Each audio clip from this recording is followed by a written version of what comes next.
Friends, આપણે આ વિડીયોમાં ટીવાય બીકોમનો ઓડિટિંગ સબ્જેક્ટનું વધુ એક ક્વેશ્ચન જોઈશું. ફ્રેન્ડ્સ, લાસ્ટ વિડીયોમાં આપણે ઓડિટરની સત્તાઓ જોઈ હતી. આ વિડીયોમાં આપણે ઓડિટરની ફરજો જોવાના છે. આ બંને એક જ ક્વેશ્ચનમાં પણ ઘણીવાર પૂછાય છે કે ઓડિટરની સત્તાઓ અને ફરજો લખો. ને આ ઘણો આઈએમપી ક્વેશ્ચન છે, ઘણીવાર એક્ઝામમાં પૂછાઈ પણ ગયો છે. તો એક પાર્ટ તો આપણે જોઈ લીધો એનો સત્તાઓનો, હવે ફરજોનો જોઈશું. જ્યારે પણ કોઈ વ્યક્તિને સત્તા મળે કે પાવર મળે તો એની સાથે એની રિસ્પોન્સિબિલિટી પણ આવી જાય, એટલે કે એની સાથે એની ફરજો પણ આવી જાય. તો એ જ રીતે આપણે ઓડિટરની જે સત્તાઓ મળી છે એના ભાગરૂપે એની કેટલીક ફરજો છે તે આપણે જોઈશું. તો પહેલી ફરજ છે ફ્રેન્ડ્સ, ઓડિટરની ફરજો કુલ 5 ફરજો છે. હેડ પોઈન્ટ છે, એની અંદર વિવિધ પાછા પેટા પોઈન્ટ પણ છે. તો આપણે 1 બાય 1 જોઈશું. તો આ પહેલો હેડ પોઈન્ટ અને તેના 6 પેટા પોઈન્ટ છે. તો ફર્સ્ટ કે ચોક્કસ સ્વરૂપની નાણાકીય બાબતો અંગે તપાસ કરવાની ફરજ. ફ્રેન્ડ્સ, ઓડિટરને સત્તા છે કે તે ગમે તેટલી વાર ગમે તે ટોપિક પર ક્વેશ્ચન પૂછી શકે છે. તો તેની સામે તે જે નાણાકીય પત્રકો હોય તેની વ્યવસ્થિત રીતે તપાસ કરે, તે સારી રીતે જાણીને ઊંડાણપૂર્વક તપાસ કરે ને તે તેની ફરજ છે. તો એને આપણે 1 બાય 1 અંદરના પોઈન્ટ જોઈશું. કે ફર્સ્ટ, આપેલી લોન, કંપનીએ આપેલ લોન અને ધિરાણો. તો જે કંપનીએ આપેલી લોન હોય છે, વિવિધ ધિરાણો કરેલા હોય છે અન્ય કંપનીને કે કોઈ અન્ય વ્યક્તિને, તો તેને સારી રીતે ચેક કરવાનું. કઈ રીતે ચેક કરવાનું? કે જે એની સામે જો કોઈ જામીનગીરી લીધી હશે, ધારો કે કોઈક એક કંપની છે, આ કંપનીએ તેને લોન આપી છે, કોઈ વ્યક્તિને લોન આપી છે. તો આ વ્યક્તિને સપોઝ 5 કરોડની લોન આપી હોય ને, તો 5 કરોડની લોન સામે તેને કોઈક જામીનગીરી લીધી છે કે નહીં, જામીનગીરી લીધી છે કે નહીં લીધી, અને જો લીધી હોય તો પૂરતી અમાઉન્ટની લીધી છે ને. એટલે કે જો 5 કરોડની લોન હોય તો તેની સામે 2 લાખની જામીનગીરી લઈ તો ચાલે? તો ના ચાલે ને, કેમ કે 5 કરોડની લોન છે તો 5 કરોડ જેટલી અથવા તો એની કરતાં વધુ કિંમતની જામીનગીરી લીધી હોવી જોઈએ કંપનીએ. તો એ જ છે કે કંપનીએ આપેલી લોન અને ધિરાણ પૂરતી જામીનગીરી સામે લીધી છે કે નહીં, તેને જેટલી અમાઉન્ટની લોન આપી છે તેટલી અમાઉન્ટની જામીનગીરી લીધેલી છે કે નહીં લીધી, તેને તપાસ કરવાનું રહેશે. અને કંપની અને તેના સભ્યોની હિત જળવાઈ રહે છે, બિનપક્ષપાતી શરતોએ લોન અને એડવાન્સીસ આપવામાં આવ્યા છે કે કેમ, તેની તપાસ કરવાની છે. એટલે કે જે પણ આ લોન આપેલી છે તેમાં કંપનીનું કંઈક અહિત નથી થતું ને. એટલે કે સપોઝ કોઈક પક્ષપાત કરીને કે કંપનીના ડાયરેક્ટરોની પત્નીને કે તો કોઈક અન્ય વ્યક્તિને લોન આપી દીધી હોય અને તે લોન રિકવર ના થવાની હોય તો કંપનીને નુકસાન થઈ શકે છે કે કંપનીને મોટો લોસ સહન કરવો પડે છે. તો આ રીતે આપણે લોન કઈ રીતે આપી છે, તેની જામીનગીરી કમ્પ્લીટ છે કે નહીં, એ બધું ચેક કરવાની, તપાસ કરવાની ફરજ ઓડિટરની છે. આમાં આપણે એક એક્ઝામ્પલ પણ તમે લાઈવ સમજી શકો છો કે કિંગફિશર કંપનીને લોન આપવામાં આવી હતી 9,000 કરોડની, આપણે બધા જ જાણીએ છીએ. અને તેના માલિક વિજય માલ્યા કે જે લોન ચૂકવી ના શકે, તેના કારણે તેના અધિકારીઓ, કર્મચારીઓ ઘણા બધાને સહન કરવું પડેલું, કે ઘણા બધા તેના કારણે સફર થયા હતા. તો આ એ જ છે કે જો ઓડિટર કમ્પ્લીટ ચેક કરે અને તેનો રિપોર્ટ કરે તો દરેક મેમ્બર સારી રીતે જાણી શકે છે. એના માટે ઓડિટરની ફરજ બને છે કે તે કમ્પ્લીટ ચેક કરે કે લોન અને ધિરાણ. પહેલો પોઈન્ટ લોન અને ધિરાણને લગતો હતો. હવે નેક્સ્ટ આપણે જોઈએ, કંપનીના હિસાબી ચોપડે નોંધાયેલા વ્યવહારો બિનપક્ષપાતી ધોરણે તેમજ કંપનીના હિતમાં થયેલા છે કે કેમ. હિસાબો લખવામાં આવે છે, તેના જે પણ વ્યવહારો કંપનીમાં રોજબરોજ જે ટ્રાન્ઝેક્શન થાય છે તેની નોંધ કરવામાં આવે છે. તો એ નોંધ કમ્પ્લીટ થઈ છે કે નહીં થઈ. ઘણીવાર એવું હોય કે તે ટ્રાન્ઝેક્શન જ ના થયો હોય પણ તે બુકની અંદર બોલતો હોય, અથવા તો પછી ઘણીવાર એવું હોય કે ટ્રાન્ઝેક્શન થયો હોય પણ બુકમાં એ લોકોએ નોંધ્યો જ ના હોય. આવું કેમ બને? કેમ કે ગોટાળા કરી શકે કે તો પછી પૈસાની ઉચાપત કે કોઈ અન્ય રીઝનથી પણ આવું કરતા હોય છે.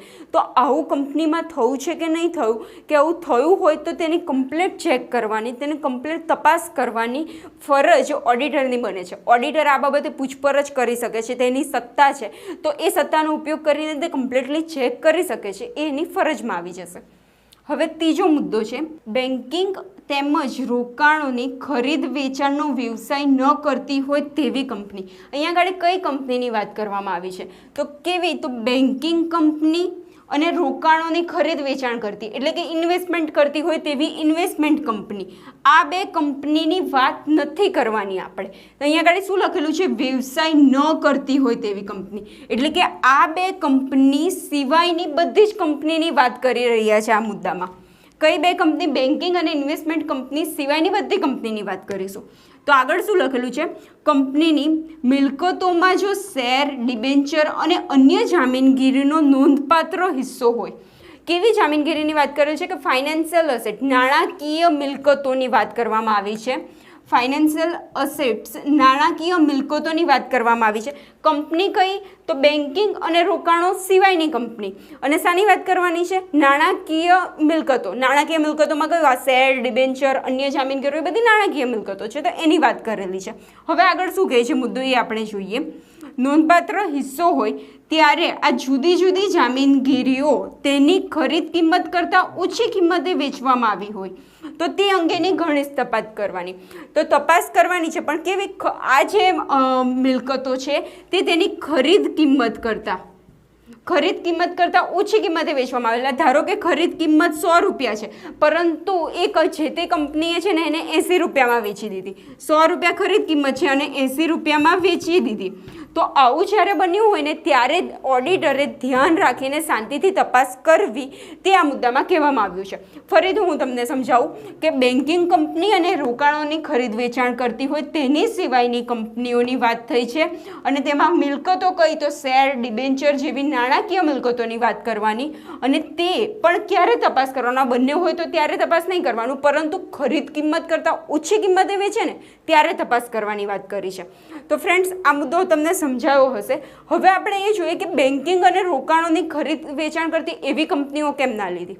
કારણ કે જોઈએ તો આપણે બેન્કિંગ છે અને ઇન્વેસ્ટમેન્ટ કંપનીઓ છે એ રોજબરોજ આવા ટ્રાન્ઝેક્શન કરતા હોય છે. તે લોકોનો બિઝનેસ જ આ છે કે રોકાણોની ફાઇનાન્શિયલ અસેટ હોય છે તેનું વેચાણ કરવાનું. તેઓ દિવસમાં ઘણા બધા ફાઇનાન્શિયલ અસેટો ખરીદતા હશે અને વેચતા હશે.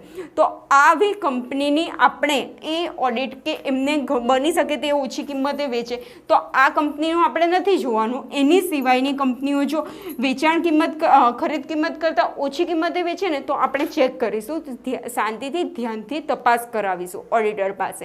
કારણ કે બની શકે કે જો કોઈક કંપનીના કોઈ સંબંધી હોય કે તો અન્ય કોઈ વ્યક્તિ હોય કે જેને લાગવકના કારણે ઓછી કિંમતે વેચી દીધું હોય તો આ સમયે સંભાવના રહેલી છે કે તેમાં ગોટાળા હોઈ શકે. માટે સારી રીતે ફરજ બજાવીને તપાસ કરવાનું ઓડિટરની એ ફરજ છે. હવે આપણે નેક્સ્ટ મુદ્દો જોઈશું. આપેલ લોન અને ધિરાણને ડિપોઝિટ તરીકે દર્શાવેલ નથી ને એની તપાસ કરવાની. કે આપણે આપેલ લોન, કંપનીએ જે લોન આપી હોય, કંપનીએ જે ધિરાણ કર્યા હોય તેને ડિપોઝિટ તરીકે આપણે નહીં દર્શાવતા. તો એ ડિપોઝિટ તરીકે જો દર્શાવ્યા હોય તો તેને રિપોર્ટ કરવો પડશે, તેનો ઓડિટરે ઓડિટ અહેવાલમાં લખવું પડશે. તો આ બંને ડિપોઝિટને આપણે અલગ સેપરેટ જ દર્શાવીએ છીએ. તો એ રીતે તો દર્શાવ્યું નથી ને કે લોનને ડિપોઝિટ તો નહીં કહી દીધી ને, તે જોવાનું છે. હવે નેક્સ્ટ છે, કોઈ પણ અંગત ખર્ચા મહેસૂલી ખાતે ઉધારવામાં આવેલ તો નથી ને. હવે કોઈ અંગત ખર્ચો કર્યો હોય, કંપનીના કોઈ મેમ્બરે કે કંપનીના કોઈ વ્યક્તિએ અંગત ખર્ચો કર્યો હોય, પરંતુ કંપનીનું જે પણ ફાઇનાન્શિયલ રિપોર્ટ હોય કે જે પાકું સરવૈયું કે નફા નુકસાન ખાતું હોય તેની અંદર એ ખર્ચો કંપનીના ખર્ચા તરીકે દર્શાવી દીધું હોય તો આવું તો ના કરી શકે ને. તો જો આવું કર્યું છે કે નહીં કર્યું તેને જોવાનું, તેને ચેક કરવાનું, તપાસ કરવાની એ કોની ફરજ છે? ઓડિટરની ફરજ છે.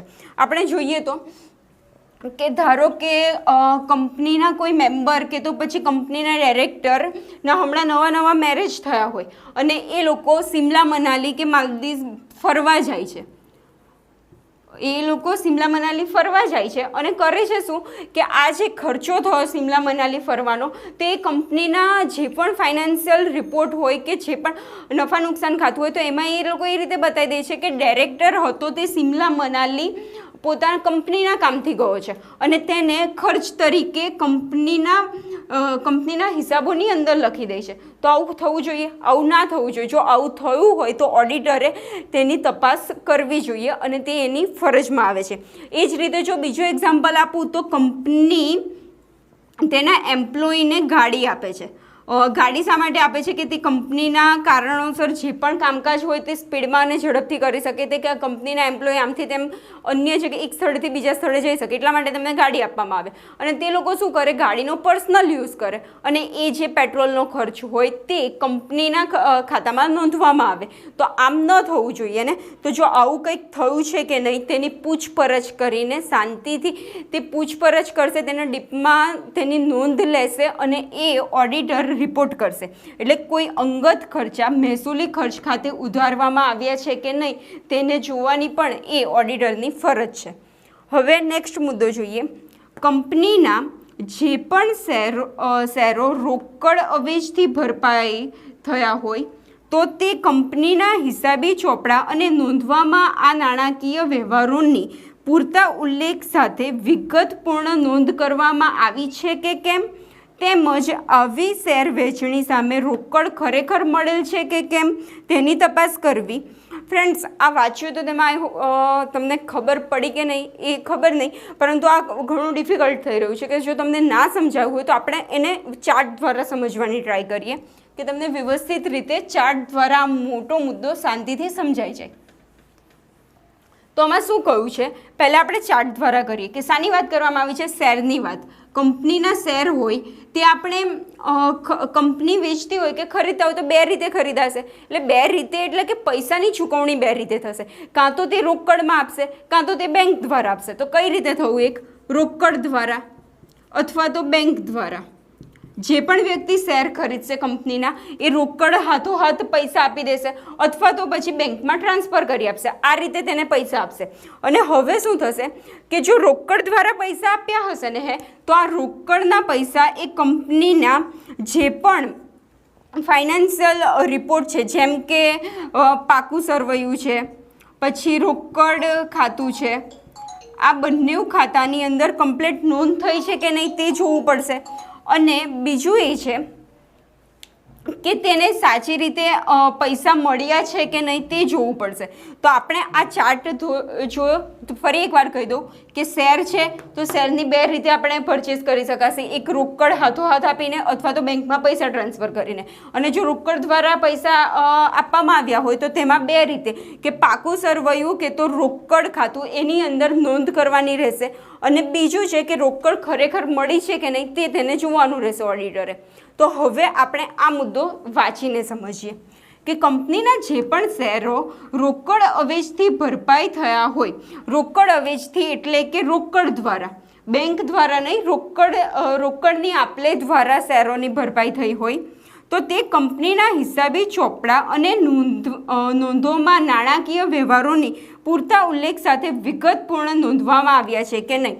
એટલે કે રોકડ ખાતું છે, પાકા સરવૈયું છે, એમાં વિગતપૂર્ણ રીતે નોંધવામાં આવ્યા છે કે નહીં, કે શેરની રોકડ મળી છે અને શેર વેચાય છે તેની નોંધ કરવામાં આવી છે કે નહીં તે ચેક કરવાનું અને તેને તપાસવાની એની ફરજ છે.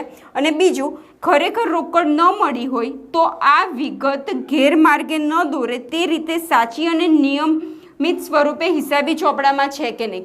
અને જો ઘણીવાર એવું પણ બની શકે કે કંપનીના માલિકો હોય તે રીતે દર્શાવી દે કે આ શેરો વેચાયા છે પણ રોકડમાં વેચાય છે, પરંતુ એકચ્યુઅલમાં જ્યારે જોવા જાય ને તો એ રોકડ કંપનીમાં પાસે હોય જ નહીં, એક રોકડની ઉચાપત થઈ ગઈ હોય. તો જ્યારે પણ રોકડમાં આપલે થાય તો એને ધ્યાનપૂર્વક તપાસવાની ફરજ ઓડિટરની બને છે. હવે સેકન્ડ મુદ્દો જોઈશું.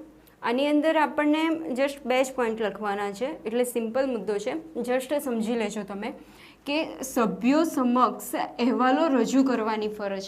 ફ્રેન્ડ્સ, આપણે સત્તાની અંદર જોયું હતું કે ઓડિટરને સત્તા મળેલ છે કે તે સામાન્ય સભામાં જઈ શકે છે અને તેને તે અંગેની નોટિસ પણ મળી શકે છે, એની પણ એની પાસે સત્તા છે. તો આ સત્તાની સામે તેની ફરજ એ છે કે તે સભ્યોને અહેવાલો રજૂ કરે. તો અહેવાલ કઈ રજૂ થશે તે આ પોઈન્ટમાં લખવાનું છે અને અહેવાલની અંદર તેને શું જણાવવાનું રહેશે, કઈ બાબતો જણાવવાની રહેશે તે લખવાનું છે. એટલે જસ્ટ 2 વસ્તુ જ આ મુદ્દામાં લખવાનું છે. તો તમે પહેલાં જોઈએ આપણે કે કયા રજૂ કરવાના છે તે અને કયા અહેવાલો. તો ઓડિટરે પોતે તપાસેલા હિસાબો, જે હિસાબો કંપનીના જે પણ હિસાબો તેને તપાસ્યા હોય ને તે હિસાબો એને રજૂ કરવાના છે. અને બીજું કે કંપનીની સામાન્ય સભામાં રજૂ કરવાના નાણાકીય પત્રકો અંગે અહેવાલ. અહેવાલ કયા અંગે બનાવવાનો છે? તો 2 ટોપિક અંગે. એક તો તેને જે હિસાબો તપાસ્યા હોય તે હિસાબો, અને બીજું કે સામાન્ય સભાની અંદર જે પત્રકો, નાણાકીય પત્રકો રજૂ કરવાના હોય, આ બંનેની ઉપર તેને અહેવાલ બનાવવાનો છે. આ પહેલો પોઈન્ટ અંદર લખવાનો હતો. અને બીજો પોઈન્ટ કે આપણે જે અહેવાલ તો બનાવ્યો, તે અહેવાલની અંદર અહેવાલ જે રજૂ કરવાના છે તેની અંદર કયા કયા પોઈન્ટના સમાવેશ થશે, તો એમાં અહેવાલની અંદર શું શું એને જણાવવાનું રહેશે તે છે. તો પહેલું, નાણાકીય વર્ષના અંતે, આ કોમન છે 3 પોઈન્ટ માટે, કે નાણાકીય વર્ષના અંતે કંપનીની સ્થિતિ કેવી છે. તેને હિસાબો તો તપાસ્યા, હિસાબો સારી રીતે ચેક કર્યા, તો એને એ વસ્તુની તો સમજ આવશે કે કંપનીની સ્થિતિ હમણાં કેવી છે. વર્ષ પત્યું તો કંપની ફડચામાં જઈ રહી છે કે કંપની પ્રોગ્રેસ કરી રહી છે, તો એ અંગેની તેને જાણકારી આપવાની રહેશે અહેવાલની અંદર. અને બીજું છે, નાણાકીય વર્ષના અંતે કમાયેલો નફો કે ઉદ્ભવેલી ખોટ અંગે.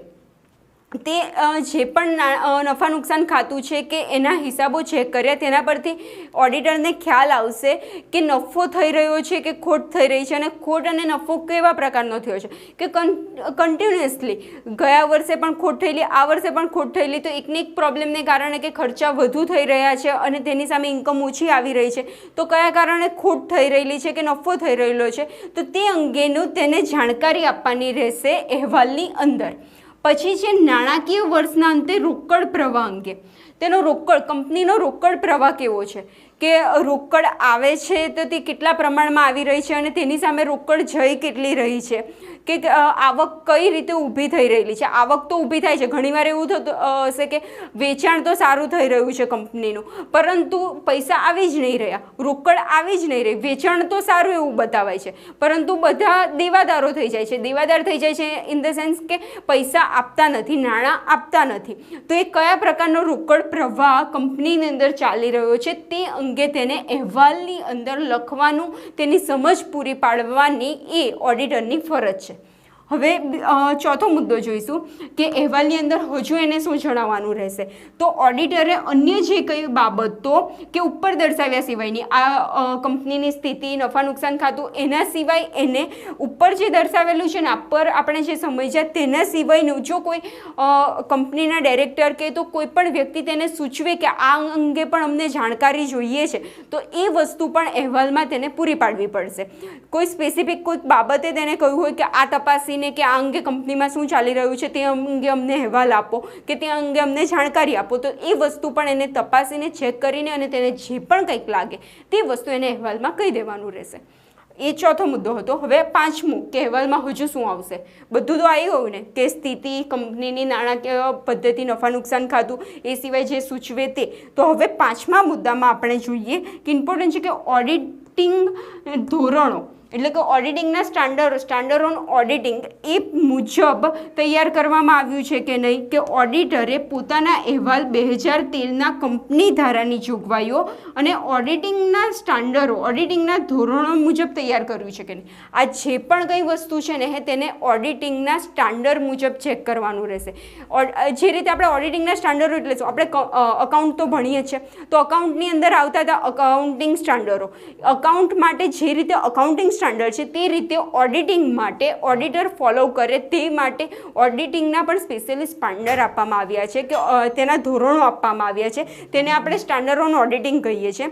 આ ડીપમાં નથી સમજાવતી, પણ હમણાં જસ્ટ તમારી માટે એટલું સમજી લેવું કે જે ઓડિટિંગ માટેના જે ધોરણો નક્કી કરે તેને ઓડિટિંગના સ્ટાન્ડર્ડો કહેવાય છે, અને તે મુજબ તેને આ અહેવાલ તૈયાર કરવાનો રહેશે. આ ખૂબ જ ઇમ્પોર્ટન્ટ છે કે તેને આખો અહેવાલ સ્ટાન્ડર્ડ ઓન ઓડિટિંગ મુજબ જ તૈયાર કરવાનો રહેશે. તો આ મુદ્દાની અંદર જસ્ટ 2 પોઈન્ટ હતા કે અહેવાલ શાનો તૈયાર કરવો અને અહેવાલની અંદર કઈ જાણકારી આપી, તે આ સભ્યો સમક્ષ અહેવાલ રજૂ કરવાની ફરજની અંદર લખવાનું છે. હવે આપણે ત્રીજો મુદ્દો જોઈશું. તેનું હેડ પોઈન્ટ છે કે ઓડિટ અહેવાલમાં નીચે મુજબની બાબતો જણાવવાની ફરજ. એટલે કે વિવિધ બાબતો આપેલી છે, એનું લિસ્ટ આપેલું છે કે તે એને ઓડિટ રિપોર્ટમાં જણાવવું પડશે, એ એની કમ્પલસરી ફરજ છે. તો એમાં પહેલી જોઈએ આપણે માહિતી અને ખુલાસાઓ. એને જે પણ માહિતી મળી છે એ માહિતી અને ખુલાસાઓમાં તેને લાગે કે આ વસ્તુ ઓડિટ રિપોર્ટમાં જણાવવા જેવું છે તો એને જણાવવાનું રહેશે. આપણે સત્તાઓમાં જોયું હતું કે તે ગમે તે માહિતી અને ખુલાસાઓ માંગી શકે છે. તે ડિરેક્ટર પાસેથી જોઈએ એટલી વાર અને એટલા પ્રમાણમાં માહિતી માંગી શકે છે. તો તેને ઓડિટ રિપોર્ટમાં એ પણ લખવાનું રહેશે કે જેને ડિરેક્ટર પાસેથી માહિતી માંગી તે માહિતી એને મળી કે ના મળી. અને કે તો પછી ડિરેક્ટરે એવું કહી દીધું કે તને જેટલી માહિતી આપેલી છે ને એટલી જ બરાબર છે, હવે તને માહિતીની જરૂર નથી. જો એવા જવાબો પણ મળ્યા હોય ને તે પણ તે ઓડિટ રિપોર્ટમાં ઓડિટ અહેવાલમાં એને લખવાના રહેશે કે મેં માહિતી માંગી હતી પરંતુ મને મળી નથી, કે તો પછી મને આટલા જ પ્રમાણમાં મળી છે અને એટલી માહિતીના આધારે મેં ઓડિટ કર્યું છે. તો જો માહિતી અને ખુલાસા મળ્યા છે તો એને જણાવવાનું રહેશે. અને જો ના મળ્યા હોય, જે માહિતી એને માંગી અને ન મળી હોય તો તેની વિગતો અને તેના કારણે નાણાકીય પત્રકો પર શું અસર થઈ તેણે નાણાકીય પત્રકો ચેક કરવાના છે. અને જો તેને માહિતી ન મળી હોય તો એના અંગે કઈ બાબત તપાસવાની રહી ગઈ કે તો કયા અંગે એ અંગે તેને કોઈક ડાઉટ રહી ગયો હોય તો તે પણ તેને અહેવાલમાં ચોખ્ખું લખી દેવાનું. ધારો કે નાણાકીય પત્રકની અંદર પાકા સરવૈયાની અંદર એવું છે કે કંપનીના ડિરેક્ટરની વાઇફને 5 કરોડની લોન આપી છે.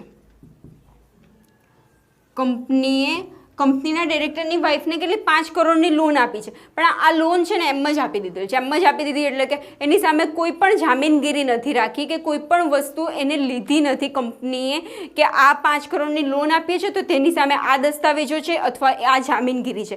જામીનગીરી લીધા વગર 5 કરોડની લોન આપી દીધી. તો હવે આ ઓડિટર છે તેને આ વસ્તુ ધ્યાનમાં આવ્યું તો એ ડિરેક્ટરને પૂછવા જાય છે કે આ 5 કરોડની લોન સામે તમે જામીનગીરી કેમ નહીં રાખી, કે તો કોઈ દસ્તાવેજો કેમ નથી રાખ્યા. તો ડિરેક્ટર કહે છે કે આ તારા કામની વસ્તુ નથી, જસ્ટ લોન છે અને એ 5 કરોડની આપી છે એટલું તું સમજી લે અને ઓડિટ આગળ કરી દે. તો એને માહિતી આપતા નથી. તો આ સમયે ઓડિટર તે કહી શકે છે કે મને આ લોન અંગેની જાણકારી મળી નથી, કારણ કે આ લોન જો 5 કરોડની પછી ન ચૂકવાય તો એની સામે કોઈ જામીનગીરી પણ નથી. તો આ લોનના અમાઉન્ટ 5 કરોડ રૂપિયા કંપનીના ડૂબી શકે એવા છે કે આ 5 કરોડ રૂપિયા ઘાલકાત થઈ શકે એવી છે. તો આ વસ્તુ તે નાણાકીય પત્રકો પર આની આ અસર થઈ શકે છે તે એને જણાવી દેવાનું ઓડિટ રિપોર્ટમાં. જો માહિતી મળે તો એને એ જણાવવાનું અને માહિતી ન મળે તો એના કારણે શું થઈ શકે છે તે એને જણાવવાનું રહેશે. એ પહેલો મુદ્દો છે. હવે બીજું કે ઓડિટ અહેવાલમાં તેને કઈ વસ્તુ જણાવવાની ફરજ છે, તો એમાં બીજું છે કાયદાની જરૂરિયાત મુજબના યોગ્ય હિસાબી ચોપડાઓ છે કે નહીં. કંપનીના જે હિસાબી ચોપડાઓ તૈયાર કરવામાં આવ્યા છે તે જે તે કાયદા મુજબ તૈયાર કરવામાં આવ્યા છે કે નહીં. જેમ કે કંપનીના હિસાબો હોય તે શેડ્યુલ 3 પ્રમાણે લખવામાં આવ્યા છે કે નહીં, બેંકના હિસાબો બેંકના જે પણ હિસાબી ધોરણ છે તે મુજબ લખવામાં આવ્યા છે કે નહીં, તે પહેલાં એને જોડવાનું રહેશે. અને જો એ પ્રમાણે કરવામાં આવ્યું હોય તો તેને ઓડિટ રિપોર્ટમાં જણાવવાનું રહેશે અને ના કર્યું હોય તો એ લખી દેવાનું. અને પછી શું છે તે શાખાની મુલાકાત લીધી કે નથી લીધી. હવે સપોઝ કે જો કોઈ કંપની હોય અને કંપનીની વિવિધ બ્રાન્ચ ઓફિસ હોય કે શાખાઓ હોય, ધારો કે આપણે એક આ કંપની છે અને આ કંપનીની 2 શાખાઓ છે. તો આ જે કંપનીનો ઓડિટર છે તેને આ શાખાના પત્રકો ચેક કર્યા કે નહીં, તેને મુલાકાત લઈને પર્સનલી ચેક કર્યા છે કે નહીં કર્યા. અને જો પર્સનલી ચેક ના કર્યા હોય તો તેના પત્રકો એની પાસે પહોંચ્યા કે ના પહોંચ્યા અને પત્રકો જોયા કે નહીં જોયા તે વસ્તુ એને જણાવવાનું રહેશે. કે ઘણીવાર એવું ઓડિટ કરે કે ઓડિટર કંપનીનું ઓડિટ તો કરી કાઢે છે પરંતુ તેના શાખાના પત્રકો જોતા નથી. તો એ વસ્તુ એને કહી દેવાનું કે મેં શાખાના પત્રકો નહીં જોયા, અને જોયા હોય તો એમાં શું છે કે એમાં કંઈક ભૂલ છે કે નહીં, કે એમાં કંઈક છેતરપિંડી કે કંઈક પણ વસ્તુ એને જે લાગે તે એને જણાવી દેવાનું, તે એની ફરજ છે. હવે નેક્સ્ટ જોઈશું શાખાનું ઓડિટ કંપની ઓડિટર સિવાય અન્ય વ્યક્તિ દ્વારા થાય. એટલે કે જો એક જ વ્યક્તિ આ વસ્તુ કરતું હોય ને તો કોઈ પ્રોબ્લેમ નથી, તો એ પોતાને બધા રીતે ઓવરઓલ વ્યૂ આપી દેશે. પરંતુ ઘણીવાર એવું બને કે કંપનીનું ઓડિટ છે તે કોઈ એક વ્યક્તિ કરતું હોય અને આ જે શાખાનું ઓડિટ છે તે બીજું કોઈ વ્યક્તિ કરતું હોય, તો ત્યારે શું થશે, તો તે કિસ્સામાં ઓડિટ અહેવાલ એટલે કે આ જે શાખાના ઓડિટ અહેવાલ છે તે પણ આ ઓડિટરે કંપનીના ઓડિટરે જોવાના રહેશે, ચેક કરવાના રહેશે. તો આને શાખાના ઓડિટરે કંપનીના ઓડિટરને ઓડિટ અહેવાલ આપ્યા કે ના આપ્યા, અને આપ્યા હોય તો એ ઓડિટ અહેવાલનો શું ઉપયોગ કર્યો, કઈ જગ્યાએ તેને ધ્યાનમાં લીધા, કઈ જગ્યાએ તેનો કેટલા પ્રમાણમાં ઉપયોગ કર્યો, તે વસ્તુ ઓડિટરે કહેવાની ફરજ રહેશે. કંપનીના ઓડિટરે તે વસ્તુ એને ઓડિટ અહેવાલમાં જાણ કરવાની રહેશે કે મેં આટલું શાખાના અહેવાલો જે આવ્યા હતા તેનું ધ્યાનમાં લીધું અને આ મુદ્દા એ પરથી ચેક કર્યા છે. હવે નેક્સ્ટ મુદ્દો, નાણાકીય પત્રકો હિસાબી ધોરણોનું પાલન કરે છે કે નહીં. કે નાણાકીય પત્રકો છે તે હિસાબી ધોરણો એટલે કે અકાઉન્ટિંગ સ્ટાન્ડર્ડ મુજબ જ નાણાકીય પત્રકો તૈયાર કરવામાં આવ્યા છે કે નહીં, નફા નુકસાન ખાતું તે એ પ્રમાણે કમ્પ્લીટલી લખવામાં આવ્યું છે કે નહીં, તે વસ્તુ તેમને ચેક કરવાની, તપાસ કરવાની તે ઓડિટરની ફરજ છે. ફ્રેન્ડ્સ, આપણે આ એક મુદ્દો ઉપરનો રહી ગયો હતો તે જોઈએ. ચોથો મુદ્દો, ઓડિટ અહેવાલના ભાગરૂપે નાણાકીય પત્રકો નફા નુકસાન ખાતું પાકું સરવૈયું જુદા જુદા પત્રકો સાથે સુસંગતતા ધરાવે છે કે નહીં. એટલે કે ઓડિટ અહેવાલની અંદર તેને એ પણ લખવાનું રહેશે કે નફા નુકસાન ખાતું છે પાકું સરવૈયું છે, તે બીજા પેટા પત્રકો જેવા કે રોકડ પત્રક છે તે બધા પત્રકો સાથે સુસંગતતા ધરાવે છે, એટલે કે સાથે કમ્પ્લીટલી મેચ થાય છે કે નહીં. રોકડ ખાતાનું અલગ વસ્તુ બતાવતું હોય જ્યારે પાકા સરવૈયાની અંદર રોકડ સિલક અલગ દર્શાવતી હોય, તો એવું તો નથી થતું ને. તેને કમ્પ્લીટલી બધી વસ્તુઓ ચેક કરવાની અને તપાસ કરવાની, ઓડિટ અહેવાલમાં એ તપાસ કરેલું લખવાનો તેનો ફરજ છે. હવે આ મુદ્દો આપણે અગાઉ જોઈ ગયા. હવે છઠ્ઠો મુદ્દો જોઈશું. નાણાકીય વ્યવહારો બાબતો કંપનીના કામકાજ પર પ્રતિકૂળ અસર કરતી હોય. ઘણા નાણાકીય વ્યવહારો એવા હોય કે એવી કોઈ ઘટના બની હોય કે જે કંપની પર પ્રતિકૂળ અસર કે એડવર્સ ઇફેક્ટ કરતી હોય, તો એવી ઘટના પણ તેને સ્પેસિફિકલી દર્શાવવી પડશે, અહેવાલની અંદર દર્શાવવી પડશે કે કોઈ ઘટના એને એવી લાગે. જેમ કે આપણે એક્ઝામ્પલ દ્વારા સમજીએ કે પ્રતિકૂળ ઘટના, ટીકાત્મક ઘટના એટલે કેવી ઘટનાઓ હોઈ શકે. તો ધારો કે કંપનીએ કોઈ લોન લીધી છે, બેંકની લોન લીધી છે અને વર્ષના અંત સુધી એને લોન ચૂકવવાની છે કે વર્ષના અંતે ચૂકવવાનું, 5 વર્ષ પછી ચૂકવવાનું કહ્યું હોય અને એ 5મું વર્ષ અત્યારે ચાલી રહ્યું હોય અને કંપની પાસે એટલા પૈસા જ ન હોય, તો તેને આ અહેવાલમાં લખવાનું રહેશે કે આટલી અમાઉન્ટની લોન છે કે જેના પૈસા કંપની પાસે હજુ પણ ચૂકવવા માટે નથી. આપણે એક લાઈવ એક્ઝામ્પલ લઈએ તો કિંગફિશર કંપની તમને ખ્યાલ હશે કે જેને 9,000 કરોડની બેંક પાસેથી લોન લીધેલી અને એ પૈસા ચૂકવી નહોતા શક્યા. તો કિંગફિશર કંપનીએ આજે 9,000 કરોડની લોન લીધેલી અને વર્ષના અંતે એની પાસે 9,000 કરોડ રૂપિયા છે જ નહીં બેંકને ચૂકવવા, તો ઓડિટરે એ ઓડિટ અહેવાલમાં લખવાનું રહેશે. કારણ કે એના કારણે જો આ 9,000 કરોડ રૂપિયા ન ચૂકવી શકે તો કંપની બંધ થવાની તકે પણ આવી શકે છે કે કંપનીને ફ્યુચરમાં 1-2 વર્ષમાં બંધ પણ કરવી પડશે. એટલે અવાજ એવો હોય કે જેના કારણે કંપની ચાલવી જ મુશ્કેલમાં રહી શકતી હોય તેવી જે ઘટના હોય ને તે તેને કહેવી પડશે. પછી નેક્સ્ટ છે, ડાયરેક્ટર કામ કરવા ગેરલાયકાત થયો હોય તો તે ધ્યાન દોરવું. કંપનીના જે ડાયરેક્ટર હોય એમાંથી કોઈક એવા ડાયરેક્ટર હોય કે જેને કોઈક એવું કામ કર્યું હોય કે જેના કારણે તે હવે ડાયરેક્ટરની પોઝિશન પર રહી શકે એવું ના હોય, તો એવા ડાયરેક્ટર અંગે પણ ધ્યાન દોરવું પડશે. અને કંપની જે ઓડિટ અહેવાલ હોય તેની અંદર એને લખવું પડશે કે આ ડાયરેક્ટરે આ વસ્તુ કે આ કામ કર્યું છે જેના કારણે તે હવે ડાયરેક્ટરની પોઝિશન પર નહીં રહી શકે. કારણ કે મોટી કંપનીની અંદર કંપનીના જે ડાયરેક્ટરો હોય તેના નામ પર પણ કંપનીઓ ઘણી ચાલતી હોય છે કે જેની પ્રતિષ્ઠા ગણાતી હોય, પરંતુ એ ડાયરેક્ટર જો ડાયરેક્ટરના પદ પર ન રહે તો એ પ્રતિષ્ઠા ન રહે. એટલે એવા ડાયરેક્ટરોનું જો એમનું ગેરલાયકાત બને કે તો પછી ડાયરેક્ટરો કામ ન કરે એવા થઈ જાય તો તે અંગે પણ એને ઓડિટ રિપોર્ટમાં એકવાર ધ્યાન દોરવું પડશે. ત્યારબાદ છે હિસાબો રાખવા જે ખામી અનિચ્છનીય બાબતોનું ધ્યાન અને વિગતપૂર્ણ નોંધ રજૂ કરવાની. હિસાબો જે રાખે છે તેની અંદર જો કંઈક વસ્તુની ખામી હોય કે તો કોઈક જગ્યાએ કોઈક એવી વસ્તુ બની હોય કે જેને એને ધ્યાન દોરવાનું લાગે, એ હિસાબો ચેક કરે ત્યારે એને લાગે કે આ વસ્તુ મારે જણાવવી જરૂરી છે, તો એ વસ્તુ કે એ બાબત પણ તેને ઓડિટ રિપોર્ટમાં લખવી પડશે. જેમ કે આપણે એક્ઝામ્પલ લખીએ કે કોઈ કંપની હોય તે કંપનીને સતત દર વર્ષે ખોટ થતી હોય કે પાછલા કેટલાક વર્ષથી ખોટ જ કરતી આવી હોય, તો એવી કંપનીનું એને એ વર્ષે જ્યારે ઓડિટ કરતો હોય ત્યારે એને ધ્યાન દોરવું જોઈએ કે આ વર્ષ ઘણા વખતથી છે ને આ ખોટમાં જ ચાલે છે આ કંપની, અને હવે એનું અગાઉ ચાલુ રાખવું કદાચિત સરળ ના બની શકે. તો એવી જે કોઈક વસ્તુ હોય કે જેને લાગે કે આ વસ્તુ મારે ઓડિટ રિપોર્ટમાં કહેવી જોઈએ, જણાવવી જોઈએ, તો એ પણ એની ફરજ બને છે કે એવા હિસાબોને લગતી કોઈ ખામી હોય કે કંઈક પણ અનિચ્છનીય એને લાગે તો એને જણાવવું. હવે છેલ્લું છે, પૂરતી આંતરિક અંકુશ વ્યવસ્થા છે કે નહીં. કંપનીની અંદર આંતરિક અંકુશ વ્યવસ્થા છે કે નહીં તે એને જોવું અને એ અંકુશ વ્યવસ્થાનો ઉપયોગ કમ્પ્લીટલી અસરકારક રીતે ફોલો થઈ રહી છે કે નહીં તે પણ એને જોવાનું. પહેલાં તો વ્યવસ્થા છે કે નહીં, અને વ્યવસ્થા જો હોય તો તેનો ઉપયોગ થાય છે કે નહીં, એટલે કે અસરકારક રીતે તે કમ્પ્લીટલી થઈ રહી છે કે નહીં. જેમ કે આપણે એક એક્ઝામ્પલ દ્વારા લઈએ કે કોઈ કંપનીની અંદર હોય કે સવારે 10 વાગે દરેક એમ્પ્લોયીએ આવી જવું, એ કંપનીનો નીતિ નિયમ છે. તો એ નીતિ નિયમ છે એનો મિનિંગ એવો કે તેની અંદર આંતરિક વ્યવસ્થા છે, પરંતુ 10 વાગે આવી જવું એવું જસ્ટ ખાલી બોર્ડ પર પાટિયામાં શોભાના ગાંઠિયાની જેમ પડી રહ્યું છે દિવાલ પર, અને કોઈ વ્યક્તિ 10 વાગે આવતું નથી. કોઈ એમ્પ્લોયીને એવું બીક પણ નથી કે 10 વાગે હું જઈશ કે ન જાઉં તો શું થશે. કોઈ 10 વાગે આવે છે, કોઈ 4 વાગે આવે છે, કોઈ 3 વાગે આવે છે, પોતાની મનમરજી આવે છે અને મનમરજીએ જાય છે. તો આ જગ્યાએ તેની આંતરિક વ્યવસ્થા તો છે, પરંતુ તેનો અસરકારક રીતે એપ્લાય નથી થઈ રહી. એટલે કે જો વ્યવસ્થા છે કે નહીં, અને જો વ્યવસ્થા હોય તો તેનો અસરકારક રીતે એપ્લાય થઈ રહી છે કે નહીં, તે વસ્તુ એને જો ધ્યાનમાં આવી હોય તો તે વસ્તુ એને ઓડિટ અહેવાલમાં લખવાની કે જણાવવાની એ એની ફરજ છે. એટલે આ ઓડિટ અહેવાલમાં નીચે મુજબની બાબતો, એટલે કે આટલી જે આપણે હમણાં 9 મુદ્દા જોયા, એટલી બાબતો દરમિયાન એને ઓડિટ રિપોર્ટમાં લખવાનું રહેશે, જણાવવાનું રહેશે. ફ્રેન્ડ્સ, ઓડિટરની ફરજોમાં તમને અગાઉ કહ્યું તેમ 5 મુદ્દા છે, અને દરેક મુદ્દાની અંદર, દરેક હેડ પોઈન્ટની અંદર પેટા પોઈન્ટ છે. આ વિડીયોમાં મેં તમને 3 વિવિધ ફરજો સમજાવી છે કે જેના પેટા પોઈન્ટ સાથે સમજાવ્યા છે. બાકીની બે મેં નથી સમજાવ્યા. જો તમને એ સમજવા હોય તો તમે કોમેન્ટમાં લખી શકો છો. એ બંને પોઈન્ટ પણ ખૂબ જ સરળ જ છે. આઈ હોપ કે તમને આ વિડીયો સમજાયો હશે. Thank you friends.